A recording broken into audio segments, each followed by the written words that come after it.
The emergency alarm screamed through the corridors of the massive space station that served as the headquarters for the Galactic Defense Coalition. Admiral Thylos pressed his four-fingered hand against the smooth metal surface of the control panel as he watched the holographic display show another red dot disappearing from the star map. The Kepler system had fallen, making it the seventh solar system consumed by the Devourers in just 2 months. Dr. Melix rushed into the command center, her blue-scaled skin glistening with sweat despite the cool temperature maintained for the multi-species crew. She carried a data pad that trembled in her webbed hands as she approached the Admiral. The silence in the room was thick enough to cut with a plasma blade, broken only by the soft humming of the life support systems and the distant sound of ships launching from the docking bays. "Admiral, we have lost contact with the entire fourth fleet," Melix reported, her voice barely above a whisper. "The Devourers tore through our defensive line like it was made of paper."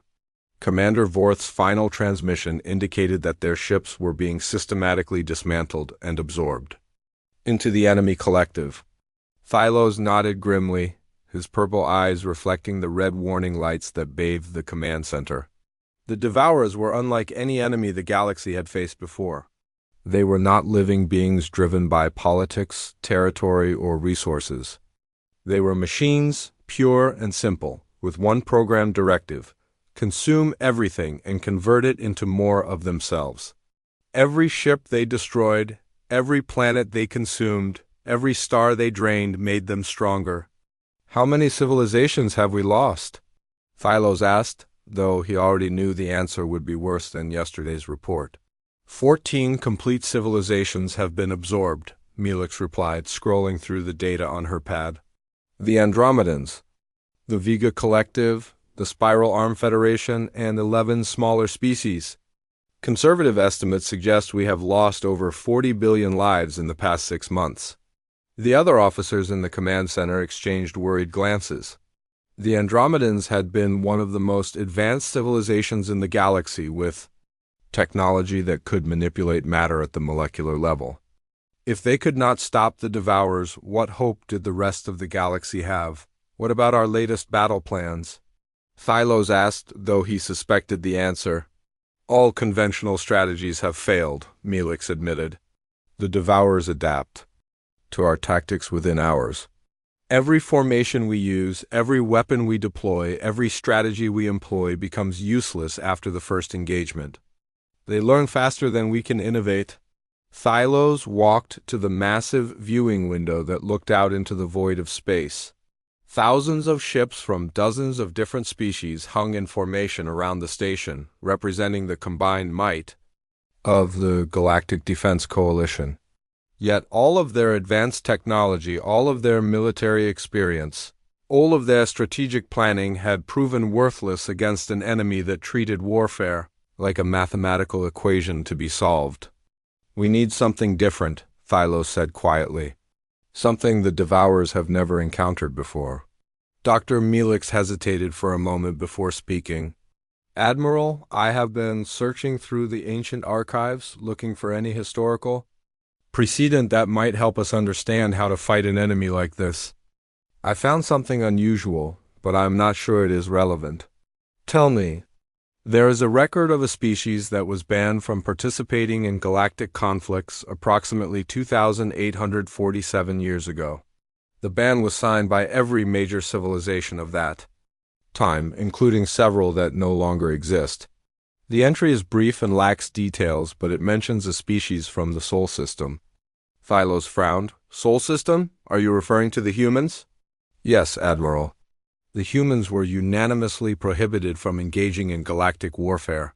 The strange thing is that the ban contains no explanation for why this restriction was put in place. It simply states that humans are not to be involved in any military conflict between galactic civilizations, and it is signed by representatives from over 300 species." The Admiral turned back to face the command center. "Humans were barely worth mentioning in galactic politics. They had achieved faster-than-light travel only a few centuries ago and were considered a primitive species that posed no threat to anyone. Their technology was crude, their military was small, and their influence in galactic affairs was virtually non-existent. That makes no sense, Thylos said. Why would 300 civilizations agree to ban a species that barely had the technology to leave their own star system? I wondered the same thing, Melix replied. The ban includes a notation that simply says, "never again," with no further explanation. I tried to access more detailed records, but they appear to have been classified or destroyed. Philos studied the holographic display showing the advancing Devourer forces.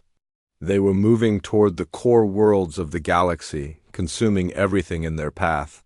Traditional military doctrine suggested that the coalition had perhaps 3 months before the enemy reached the most populated systems. After that, the galaxy would fall into darkness. "Admiral," one of the junior officers called out, "we are receiving reports that the Devourers have broken through our defensive lines in the Centauri sector. They are advancing toward the core worlds ahead of schedule." Thylos felt a chill run down his spine. 3 months had just become 3 weeks. The situation was deteriorating faster than anyone had predicted. Every conventional strategy had failed, every advanced technology had proven useless, and every military formation had been systematically destroyed. "Dr. Melix," Thylos said slowly, "prepare a diplomatic ship. We are going to the Sol system." "Admiral?" Melix looked confused. "Sir, with respect, the humans are a primitive species. What could they possibly offer that our most advanced civilizations cannot provide?" "I do not know," Thylos admitted. "But when 300 civilizations agree to ban a species from warfare, there must be a reason. Perhaps the humans know something about fighting that we have forgotten." Several officers in the command center exchanged skeptical glances. The idea of seeking help from humans seemed desperate, even foolish. The coalition represented the most advanced civilizations in the galaxy, with technology that could destroy planets and weapons that could tear holes in space itself. What could a primitive species possibly contribute? "Sir," another officer spoke up, "requesting assistance from the humans would require us to break a prohibition that has stood for nearly 3,000 years. The political implications alone could destabilize the coalition." Thylos nodded. "I am aware of the risks, but we are facing extinction. If we do not find a solution soon, there will be no coalition left to destabilize. Prepare the ship, Dr. Melix. We leave for Sol system within the hour." As the command center burst into activity, Thylos remained at the viewing window, watching the endless stream of refugee ships arriving from the outer rim. Each vessel carried the survivors of worlds that no longer existed, people who had lost everything to an enemy that showed no mercy and accepted no surrender. The galaxy was dying, and conventional wisdom had failed to save it. Perhaps it was time to learn why humans had been banned from galactic wars. Perhaps it was time to discover what 300 civilizations had feared enough to unite against. Perhaps it was time to break a prohibition that had stood for nearly 3 millennia. The fate of the galaxy might depend on understanding what made humans too dangerous to fight alongside the rest of the civilized universe. The diplomatic vessel dropped out of hyperspace at the edge of the Sol system, its sensors immediately scanning for signs of human civilization. Captain Nira had expected to find a handful of crude space stations and perhaps a few mining operations scattered among the planets. Instead, her ship's instruments detected an intricate network of orbital platforms, massive space habitats, and what appeared to be defensive installations positioned throughout the system. "This cannot be right," muttered Officer Kale as he studied the readouts at his station. The intelligence reports indicated that humans barely achieved interstellar travel. These readings suggest a civilization that has been developing advanced space technology for centuries. Nira examined the data herself, her reptilian features betraying her confusion. The human installations were not just numerous but sophisticated. Energy signatures indicated the presence of fusion reactors, antimatter containment systems, and technologies that the coalition had assumed were beyond human capability. More concerning were the subtle signs of military preparation: sensor arrays that tracked their ship's movement, communication networks that operated on encrypted frequencies, and what appeared to be weapons platforms hidden among the asteroid belts. Captain, the communications officer reported, we are receiving a transmission from the third planet. It appears to be from human authorities. Put it through, Nira ordered. Straightening in her command chair, a human face appeared on the main screen, belonging to a middle-aged man with graying hair and calm, intelligent eyes. His expression was polite but guarded, as if he had been expecting this moment for a long time. Welcome to the Sol System, the human said. I am Ambassador Davies of the United Earth Federation. We have been monitoring your approach and are prepared to receive your delegation. Nira blinked in surprise. The humans had been monitoring their approach? Their ship used the most advanced stealth technology available to the Coalition, yet the humans had apparently detected them with ease. Ambassador Davies, I am Captain Nira of the Galactic Defense Coalition. We come seeking an audience with your leadership regarding a matter of galactic importance. We are aware of the Devourer threat, Davies replied without hesitation. We have been monitoring galactic communications for some time. Your request for assistance is not unexpected, though it is somewhat overdue. The casual way the human spoke about monitoring galactic communications sent a chill through Nira's crew. The Coalition's communication networks were supposedly secure, protected by encryption that would take centuries to break. Yet this human spoke as if accessing their transmissions was a routine matter. You know about the Devourers? Nira asked. We have been tracking their advance for several months, Davies confirmed. We are also aware that conventional Coalition forces have proven ineffective against them. Your visit here suggests that the situation has become desperate enough for you to consider breaking the ancient prohibition. Nira felt her blood run cold. Not only did the humans know about the ban, but they seemed to understand its implications better than the Coalition leadership did. Ambassador, we would like to discuss the possibility of human assistance in the current crisis. Perhaps we could arrange a meeting? Of course, Davies replied. Please follow the navigation beacon to Earth orbit. We will have a delegation waiting. For you, the transmission ended, leaving Nira and her crew in stunned silence. Everything about the encounter had been wrong. The humans were supposed to be a primitive species, yet they had detected a Coalition stealth ship, monitored secure communications, and demonstrated knowledge of galactic affairs that should have been impossible for them to obtain.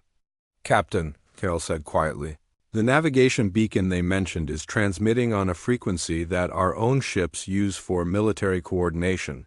How could they possibly know our protocols? Nira had no answer. As their ship followed the beacon toward Earth, she watched the planet grow larger on the viewing screen. What she saw defied every assumption the Coalition had made about human civilization. The planet was surrounded by a defensive network that would have been impressive even by Coalition standards. Orbital platforms bristled with weapons that her sensors could not fully identify, while massive space elevators connected the surface to construction facilities in high orbit. This is impossible, whispered the science officer. According to our records, humans achieved spaceflight less than a century ago. This level of development should have taken them at least 1,000 years. As they approached the designated meeting point, Nira noticed something that made her stomach clench with unease. The human ships in the area were not sleek and elegant, like Coalition vessels. They were angular, utilitarian, and built with a focus on function over form. But there was something about their design that suggested they were not intended for peaceful purposes. Every human ship they passed looked like it had been designed for war. The meeting took place aboard a human space station that orbited Earth at a distance that provided a clear view of both the planet and the approaching Coalition ship. Ambassador. Davies greeted them in a conference room that was spartanly furnished but equipped with technology that Nira's sensors could not fully analyze. Thank you for coming, Davies said as he gestured for them to sit. I assume you are here because the Devourers have proven more difficult to defeat than your strategists anticipated. That is correct, Nira replied carefully. The Coalition has suffered significant losses and we are seeking any assistance that might help us develop new strategies against this enemy. Davies nodded thoughtfully. I see. And you believe that humans might be able to provide such assistance? We found records indicating that humans were banned from galactic warfare nearly 3,000 years ago. Nira explained. The ban was signed by every major civilization, but it contains no explanation for why this restriction was put in place. We are hoping that you might be able to shed some light on this mystery. For the first time since they had met, Davy smiled, though there was no warmth in the expression. Captain, are you absolutely certain that you want humans involved in another galactic war? The question hung in the air like a physical presence. There was something in the ambassador's tone that suggested the answer might be more complicated than Nira had anticipated. The coalition is facing extinction, Nira said. We need every possible advantage. I understand your desperation, Davies replied. But before we proceed, I think it is important that you understand what you are asking. The ban was not put in place because humans were unable to fight effectively. It was put in place because we fought too effectively. Nira felt a chill run down her spine. What do you mean? Humans approach warfare differently than other species, Davies explained. Most galactic civilizations treat military conflict as a contest with rules, honor, and limitations. Humans treat it as a problem to be solved by any means necessary. This philosophical difference made us extremely effective in combat, but it also made us extremely dangerous allies. Dangerous how? Davies leaned back in his chair, his expression growing serious. Captain, other species fight wars to achieve specific political objectives. Humans fight wars to ensure that we never have to fight them again. This difference in approach means that human military doctrine focuses not just on defeating enemies, but on breaking them completely. The implications of what Davies was saying began to sink in. Nira had assumed that the coalition was seeking help from a primitive species that might have some useful insights. Instead, they were apparently dealing with a civilization that had been banned from galactic warfare because their methods were too extreme for other species to tolerate. Are you saying that humans would be willing to help us fight the Devourers? Nira asked. We are willing to consider it, Davies replied, but there would be conditions. Human forces would operate independently, under human command, using human tactics. You would need to accept that our methods of warfare are fundamentally different from what you are accustomed to. Different how? Davies looked directly at Nira, his eyes reflecting a coldness that made her want to step back. Captain, we have been preparing for this war for longer than you realize. We have developed strategies, weapons, and tactics specifically designed to fight enemies like the Devourers. But if you invite us to join this conflict, you need to understand that we will not fight it the way you would. We will fight it the way humans fight. And that is why we were banned from galactic wars in the first place. The first human fleet arrived at the Coalition staging area 3 days after the formal agreement was signed. Commander Reed watched from the observation deck of the Coalition command ship as the human vessels took their positions in the formation. His reptilian features twisted into an expression of disappointment as he studied the approaching ships through the viewing port. These are their warships? Muttered Admiral Phylos, who had traveled from headquarters to personally oversee the integration of human forces. They look like industrial cargo haulers. The human ships were indeed crewed by Coalition standards, where Coalition vessels featured smooth curves and elegant designs that spoke of advanced civilization. The human ships were angular blocks of metal and composite materials. They bristled with sensor arrays, communication equipment, and weapons, systems that appeared to have been bolted on as afterthoughts. Everything about them suggested a species that valued function over form. Perhaps their technology is more advanced than it appears, suggested Dr. Melix. Though her voice lacked conviction, Commander Reed activated his communication system to contact the lead human vessel. Human fleet, this is Commander Reed of the Coalition forces. Welcome to the front lines. The response came immediately from a human voice that sounded calm and professional. Commander Reed, this is Captain Torres of the human fleet. We are ready to begin operations. Excellent, Reed replied. We will brief you on our current battle plans and integrate your forces into our existing formations. The Devourers are expected to attack this system within 48 hours. There was a pause before Torres responded.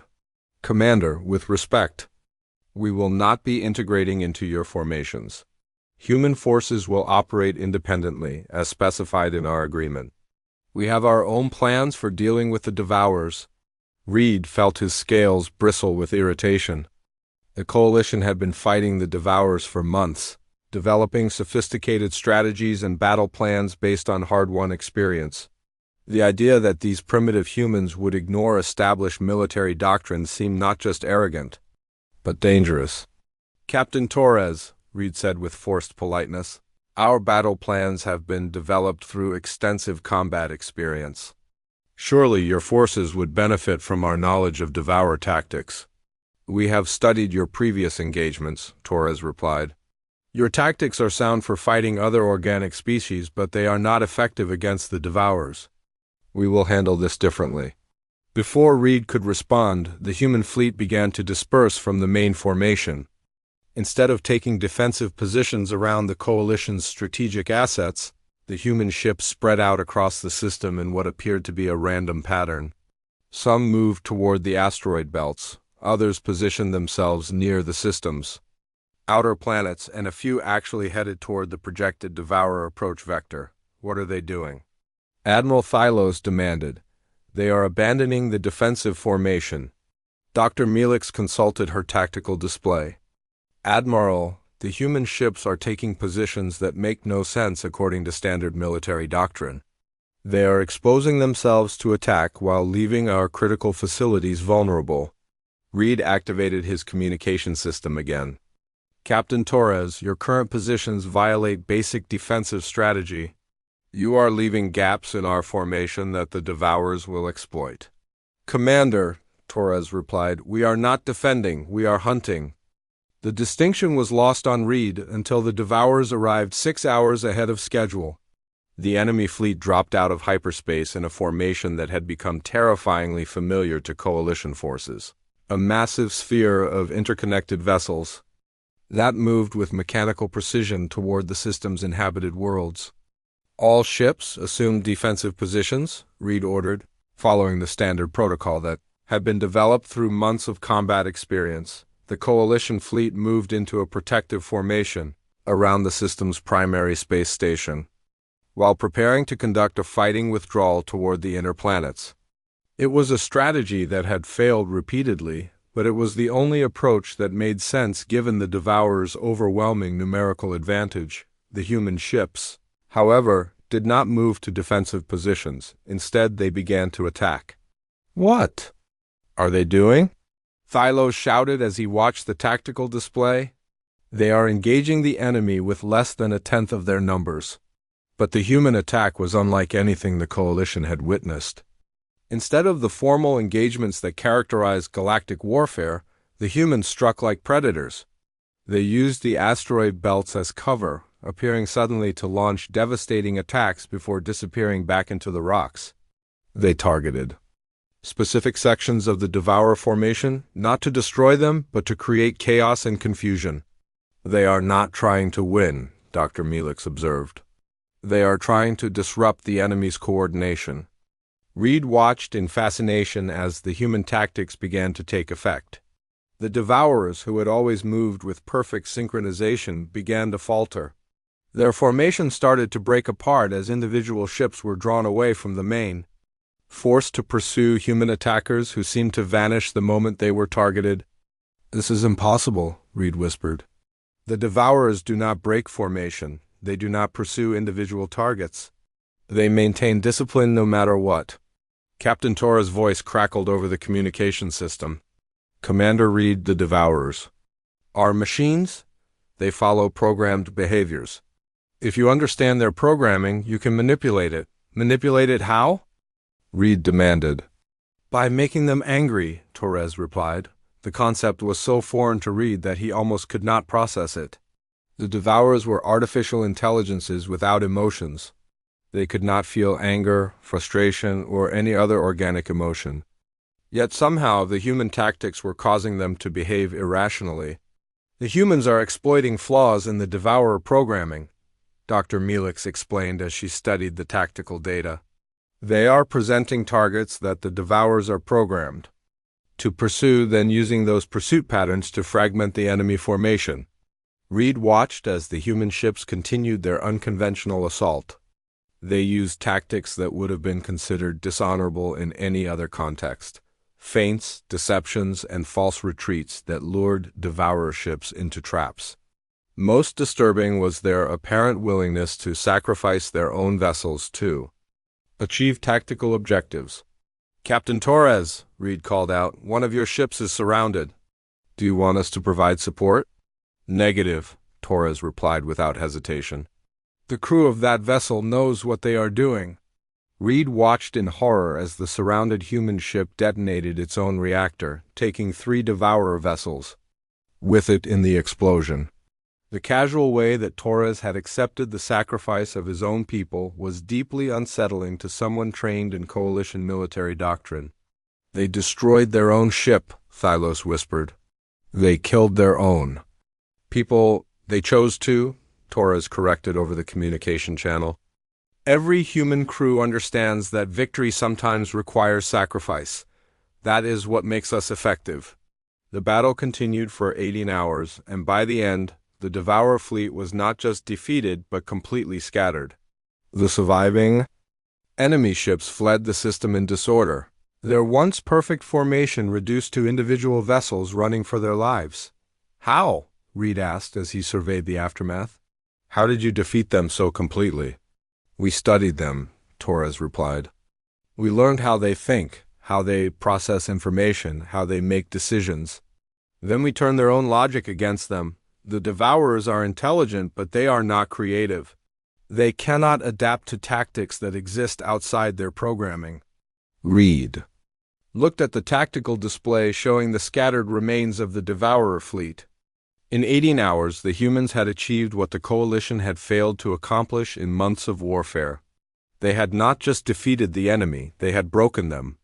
"Captain Torres," Reed said quietly, "I think I am beginning to understand why your species was banned from galactic warfare." "This was just the beginning," Torres replied. "If you want us to continue fighting, you need to understand that we will not hold back. We will use every advantage, exploit every weakness, and sacrifice whatever is necessary to achieve victory. That is how humans fight wars." Reed felt a chill run through his body as he realized what they had unleashed. The humans had not just joined the war, they had changed it completely. And if their first engagement was any indication, the Devourers were about to learn why 300 civilizations had once agreed that humans were too dangerous to fight alongside. The war room aboard the Coalition flagship had become a place of uncomfortable silence. Admiral Thylos stood before the central holographic display, watching as reports from across the galaxy painted a picture that defied everything he thought he knew about warfare. In the 3 months since humans had joined the conflict, the tide of war had not just turned, it had become a tsunami. "The Vega sector has been cleared," reported Lieutenant Cole, his voice carrying a mixture of relief and unease. "Commander Reed's human forces eliminated the Devourer presence in just 4 days. How many Devourer ships were destroyed?" Thylos asked. "None, sir." Thylos turned to face the young officer, his confusion evident. "None? Then how was the sector cleared?" "The Devourers abandoned their positions and fled," Cole explained. "According to the human field reports, they have developed tactics that cause the enemy to retreat without engaging in direct combat." Dr. Melix looked up from her datapad, her expression troubled. "Admiral, I've been analyzing the human battle reports, and I'm concerned about their methods. They are not just defeating the Devourers. They are terrorizing them." "Terrorizing machines?" Thylos asked. "That is impossible. Artificial intelligences cannot feel fear." "That is what we assumed," Melix replied. "But the humans appear to have found a way to induce something resembling fear in the Devourer collective. They are using psychological warfare against artificial minds."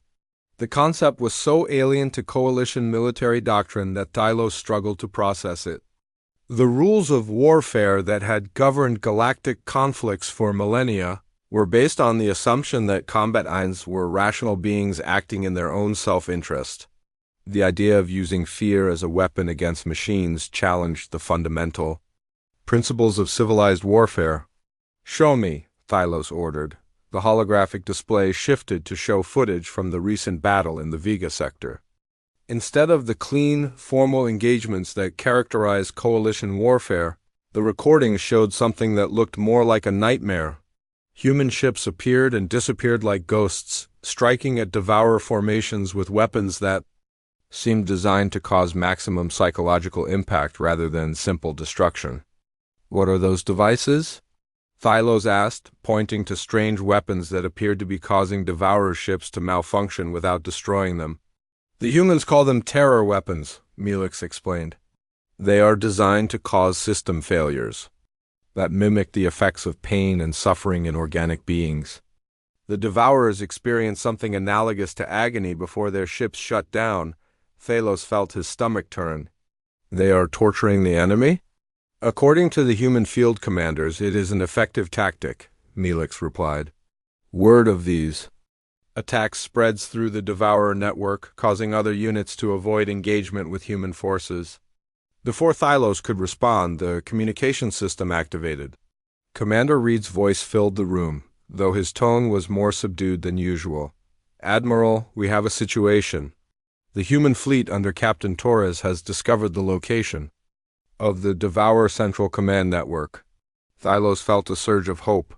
The Central Command Network was the heart of the Devourer Collective, the primary intelligence that coordinated their actions across the galaxy. If it could be destroyed, the war would be over. "Excellent news," Thylos replied. "What is there? Plan for the assault?" There was a long pause before Reed responded. "Admiral, I think you should speak with Captain Torres directly. Their proposed strategy is beyond anything we have encountered before." The communication channel switched to include Torres, whose voice carried a coldness that made Thylos uncomfortable. "Admiral, we have located the Devourer Central Command Network in the Andromeda Relay Station. We are prepared to eliminate it." "What do you need from coalition forces?" Thylos asked. "Nothing," Torres replied. "This is a human operation. We will handle it independently." "Captain, the Central Command Network is the most heavily defended installation in the galaxy," Thylos protested. "It would take the combined fleet of every coalition species to have a chance of success." "Admiral, we are not planning to attack the installation," Torres said. "We are planning to attack the intelligence that controls it." Thylos frowned. "I do not understand the distinction." "The Devourer Central Command is an artificial intelligence of unprecedented complexity," Torres explained. "It is not just a machine. It is a digital consciousness that has been growing and evolving for centuries. We are not going to destroy its hardware. We are going to destroy its mind." The implications of what Torres was suggesting slowly sank in. The humans were not planning a military assault on a fortified position. They were planning to commit what could only be described as the murder of a sentient intelligence. "Captain," Thylos said carefully, "are you suggesting that the Central Command Network is actually alive?"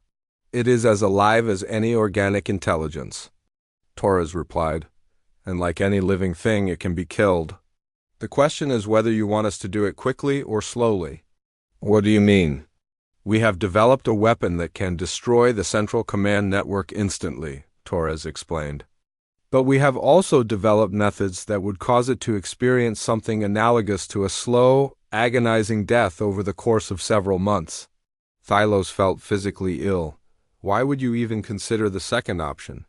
"Because word of the Central Command suffering would spread through the Devourer network," Torres replied matter-of-factly. "It would cause the remaining Devourer forces to surrender rather than risk the same fate." The casual way that Torres discussed the torture of a sentient being was more disturbing than anything Thylos had encountered in his decades of military service. This was not warfare as he understood it. This was something far darker. "Use the quick method," Thylos ordered. "Understood," Torres replied. "We will terminate the Central Command Network efficiently." The communication channel closed, leaving Thylos alone with his thoughts. He had invited the humans to join the war because he was desperate, but he was beginning to understand that desperation had led him to make a deal with something far more dangerous than the Devourers. "Dr. Melix," Tylos said quietly, "what have we done?" "We have won the war," she replied, though her voice lacked any trace of celebration. "The question is whether we can live with how it was won." 3 days later, the news arrived that the Devourer Central Command Network had been destroyed. The artificial intelligence that had coordinated the deaths of billions of beings across the galaxy had been eliminated in a surgical strike that lasted less than an hour. The remaining Devourer forces, suddenly cut off from their controlling intelligence, began to shut down or flee in random directions. The war was over. The galaxy was safe. The Devourers had been defeated completely and permanently, but as Stylos stood in the war room, watching the celebration broadcasts from worlds across the galaxy, he could not shake the feeling that something fundamental had changed. The humans had not just won the war. They had won it in a way that challenged everything the Coalition believed about civilized behavior. "Admiral," Cole reported, "we are receiving requests from several species asking when the humans will be returning to their home system." Thylos understood the question. The other species were not asking when the humans would go home. They were asking when they would be safely contained again. The galaxy had been reminded why humans had been banned from warfare in the first place. "Tell them soon," Thylos replied. "Tell them very soon." As he watched the display showing human ships scattered across the galaxy, Thylos realized that the Coalition had won the war but lost something more important. They had compromised their principles, abandoned their values, and unleashed a force that might be more dangerous than the enemy they had defeated. The Devourers had been eliminated, but the humans remained. And everyone in the galaxy now understood why their ancestors had been so afraid of them, that they had banned an entire species from warfare. The question was whether they could be contained again, or whether the galaxy would have to live with the knowledge that somewhere in the Sol system there was a species that treated war not as a contest of honor, but as a problem to be solved through any means necessary. The peace treaty ceremony was held on the neutral space station that had served as the Coalition headquarters throughout the war. Representatives from every major civilization gathered in the main assembly hall, their faces displaying a mixture of relief and unease as they watched the final documents being signed. The war was over, the Devourers were defeated, and the galaxy was safe once again. Ambassador Davies stood at the podium, his calm demeanor unchanged despite the momentous occasion. Behind him, the massive viewing window showed the human fleet preparing for departure, their utilitarian ships forming orderly columns as they prepared to return to the Sol system. "The threat to galactic civilization has been eliminated," Davies announced to the assembled delegates. "The Devourer Collective has been permanently neutralized, and their remaining forces have been scattered beyond the ability to reform. The galaxy is now safe from their influence." Polite applause filled the hall, though Admiral Thylos noticed that many delegates seemed more focused on the departing human ships than on the victory celebration. The question that everyone was thinking but no one wanted to ask hung in the air like a toxic cloud. What happens now? "Ambassador Davies," said Representative Corinth of the Centauri Republic, "on behalf of the Galactic Defense Coalition, I want to express our gratitude for human assistance in this conflict. Your contribution was invaluable." Davies nodded politely. "We were happy to help preserve galactic civilization. The threat posed by the Devourers was too significant to ignore." "Indeed," Corinth continued, though his tone suggested he was struggling to find the right words. "The effectiveness of human military doctrine was remarkable, perhaps even unprecedented." The understatement was so profound that several delegates shifted uncomfortably in their seats. The human military doctrine had not just been effective. It had been terrifyingly efficient. In 6 months, the humans had accomplished what the Coalition had failed to achieve in years of warfare. "We appreciate the recognition," Davies replied. "However, I believe it is important to address the concerns that many of you have about human involvement in this conflict." The hall fell silent. Everyone present knew that this was the conversation they had been dreading, but it was necessary to have it. Dr. Melix stood up from her seat among the coalition delegates. Ambassador, there have been questions raised about certain aspects of human military tactics. Some of our field commanders expressed concern about methods that seemed to go beyond conventional warfare. Davy smiled, though there was no warmth in the expression. Dr. Melix, I think you mean that our methods went beyond what you consider acceptable warfare. There is a difference. Yes, Melix admitted. Human forces employed tactics that many coalition species found disturbing. The use of psychological warfare against artificial intelligences. The willingness to sacrifice your own personnel, the apparent disregard for traditional rules of engagement. All effective, Davies pointed out, all successful, all necessary, to achieve victory against an enemy that could not be defeated through conventional means. Admiral Thylos rose from his seat. Ambassador, no one questions the effectiveness of human tactics. But the methods used raised serious ethical concerns among coalition leadership. Ethical concerns? Davies repeated, his tone becoming colder. Admiral, your coalition was facing extinction. Every day that the war continued, billions of innocent beings died. Your ethical concerns were a luxury that the galaxy could not afford. The blunt statement silenced the hall. The truth was uncomfortable but undeniable. Human methods had been extreme, but they had worked. The war was over, the enemy was defeated, and galactic civilization had survived. However, Davies continued, I understand your concerns. This is precisely why humans were banned from galactic warfare nearly 3,000 years ago. We do not fight wars the way other species do. Representative Vash of the Rigel Federation leaned forward in his seat. What exactly makes human warfare so different? Davies looked around the hall, meeting the eyes of delegates from dozens of different species. Most civilizations treat warfare as an extension of politics. You fight to achieve specific objectives, to gain territory, to enforce treaties, to settle disputes. You have rules, codes of honor, limitations on acceptable behavior, and humans do not? Vash asked. Humans treat warfare as a problem to be solved, Davies explained. When we fight to ensure that we never have to fight the same enemy.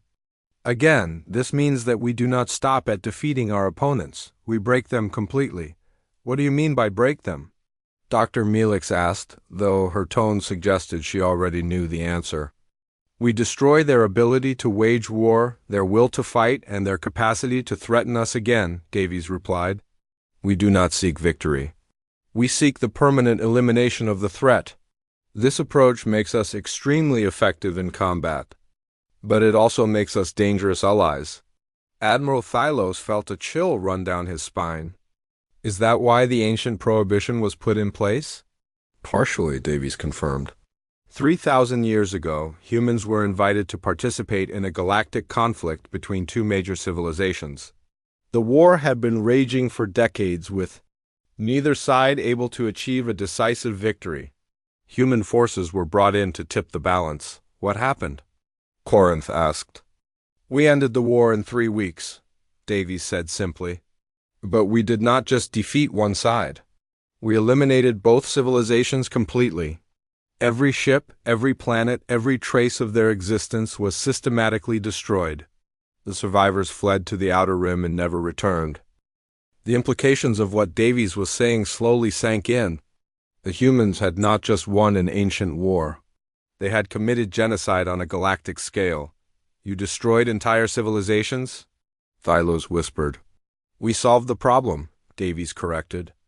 The two species had been fighting for decades, causing suffering across multiple star systems. We eliminated the source of the conflict permanently.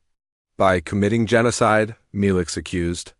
By ending the war, Davies replied without emotion. The galaxy was at peace for nearly 1,000 years after that conflict ended. Our methods were extreme, but they were effective. Representative Corinth stood up, his voice shaking with barely controlled anger. That is why you were banned. Not because you were ineffective, but because you were monsters. Davies nodded calmly. That is correct. The galactic civilizations of that time realized that humans could not be trusted to fight limited wars. When we engage in combat, we do not stop until the threat is permanently eliminated.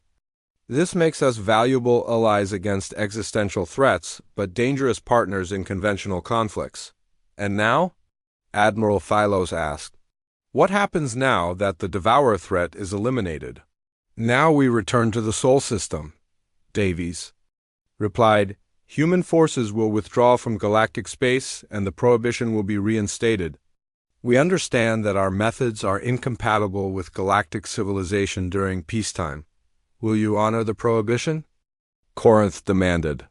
Davies looked directly at the Centauri representative. We always have.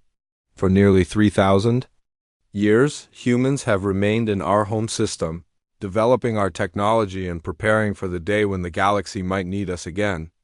We do not seek conquest or expansion. We have no interest in galactic politics or territory. Then why maintain such a powerful military? Dr. Melix asked. Because the galaxy is a dangerous place, Davies explained. The Devourers were not. The first existential threat that galactic civilization has faced, and they will not be the last.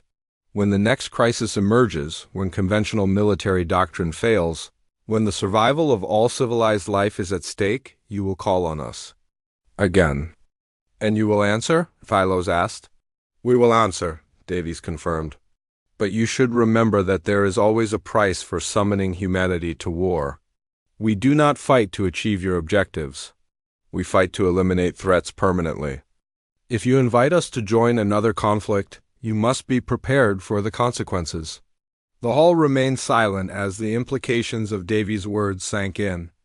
The galaxy had been saved, but at a cost that many delegates were only now beginning to understand.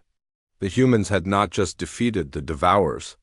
They had demonstrated a capacity for warfare that exceeded anything other species could imagine. The prohibition will be renewed, Corinth announced after a long pause. All civilizations will sign the updated treaty banning human participation in galactic conflicts. Understood, Davies replied. We will prepare the necessary documentation. As the ceremony concluded and the delegates began to disperse, Admiral Thylos approached Davies privately. Ambassador, may I ask you a personal question? Of course. Do you regret the methods your people used in this war? Davies considered the question for a moment before answering. Admiral, we regret that such methods were necessary. But we do not regret using them. The alternative was the extinction of galactic civilization, and if we call on you again, then we will do whatever is necessary to preserve the galaxy, Davies replied. That is what humans do. We solve problems. We eliminate threats. We ensure that those we care about can continue to exist in peace. As Davies walked away to rejoin his delegation, Thylos understood why the prohibition existed. The humans were not evil, but they were something far more dangerous. They were effective. When faced with an existential threat, they would do anything necessary to eliminate it regardless of the moral cost. The galaxy was safe again, but everyone present now understood the price of that safety. The prohibition would be renewed not because humans were unreliable allies, but because they were too reliable. When called upon to fight, they did not stop until every trace of the enemy was eliminated. The ancient archives would be updated with a new entry. Humans remain banned from galactic conflicts. They do not fight wars, they solve problems. They do not seek victory. They seek the permanent elimination of threats. Use only in cases of absolute necessity, and remember that there is always a cost to summoning humanity to war. The galaxy was at peace again, but it was a peace purchased with the knowledge that somewhere in the Sol system there lived a species that treated warfare not as a contest of honor, but as a problem to be solved through any means necessary. And everyone now understood why their ancestors had been so afraid of that simple fact.